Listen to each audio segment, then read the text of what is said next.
The Long Island Motor Parkway Preservation Society is a relatively newly organized group dedicated to preserving the historic Vanderbilt Motor Parkway. Begun in 1908, the Vanderbilt Motor Parkway was the first paved road for cars in the country, created by William K. Vanderbilt II, who lived in Centerport.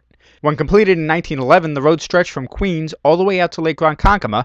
It was also used for the famous Vanderbilt Cup races. Historian and car collector Howard Kroplik is president of the group. He says the goal is to preserve the artifacts and structural portions of the road that still exist today. There's a group of people, individuals, who really want to preserve the Long Island Motor Parkway. And we got together and really targeted first the bridge in Old Bethpage. Old Bethpage Village restorations. There's only 2 bridges left of the Motor Parkway in Nassau County. And unfortunately, last summer, that bridge was attacked by graffiti artists, and there was debris dropped off the bridge.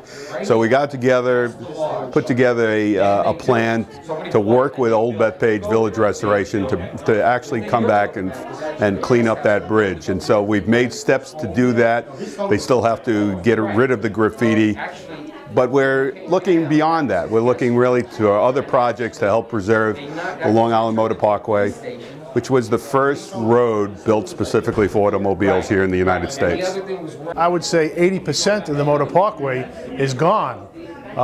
It's been built on, blacktopped over, and so forth. And there's very few sections that are left. And fortunately, that section of Old Bethpage is pretty pristine. Well, it was quite an important road in its day.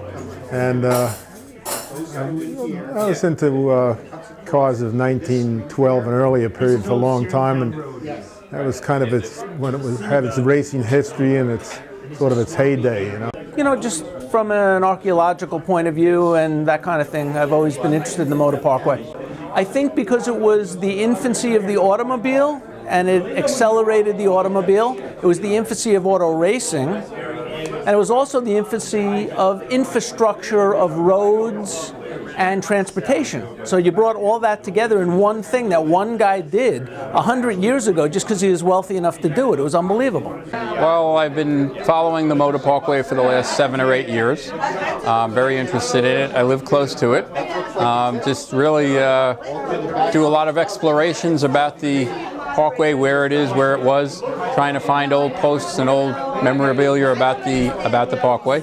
And so there are people out there interested, and I think it's a good way to formalize the preservation effort. Obviously, there's so much development on Long Island that much of the Parkway is no longer there, and whatever we can do as an organization to try to promote it and preserve it is the better. For more information about the organization, you can check out the website, VanderbiltCupRaces.com. Chris Collora reporting, Long Island Online News.